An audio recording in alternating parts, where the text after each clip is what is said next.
السلام علیکم، زه یم هدایت او دوی ګورئ پښتو ټیک د یوټیوب او فیسبوک طرف څخه.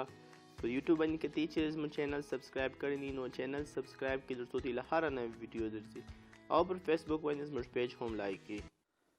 د نن په ویډیو کې به دا وګورو چې د تصویر بیکګراوند چې دی هغه څنګه ایسته کیږي، یعنی بیا کوم تصویر بیکګراوند ته ایسته کې هغه ترانسپیرنټ مطلب دا دی چې د شاوخوا معلومیږي او هغه بیا ته په ویډیو کې هم استعمالولی سي او پر بل ځای هم استعمالولی سي. نو دا اصل کې په کمپیوټر کې په ایډوب فوټوشاپ کې کیږي، خو په موبایلو کې هم دا کیږي. په موبایلو کې څنګه کیږي زه به نن تی له هغه در خوښیم. اول به راسو ګوګل ته. په ګوګل چې مې خلاص کړي دلته به کې ولیکو ریمو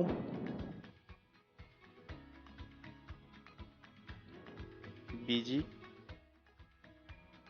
چې تی کله دا کې ولیکئ نو به کوم اول یو چې دی هغه به خلاص کړي، دغه اول لینک چې دی دا پر دې به کلیک ووهاست.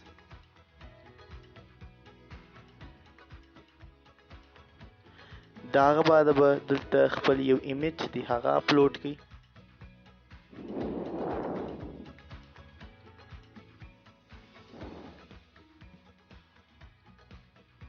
دا ما اوس ایمیج سلیکټ کړئ او چې کله دې ایمیج سلیکټ کړئ هغه اصلي ایمیج دغه دی. نو اوس دا دی دی به دا رقم کې واړوئ، ور دغه یې کړئ، هغه د شاوخوا چې د هغه یې ځینې ایسته کړله او دا ایمیج دی دا ورته ډاونلوډوئ. چې کله دې ډاونلوډ کړي نو دا به ډایرکټ ستاسې ګیلري ته ولاړ شي. که ستاسې چې دا ویډیو خوښ شوه ویډیو لایک او شیر کړئ ترڅو دا نور خلکو ته ولاړه شي.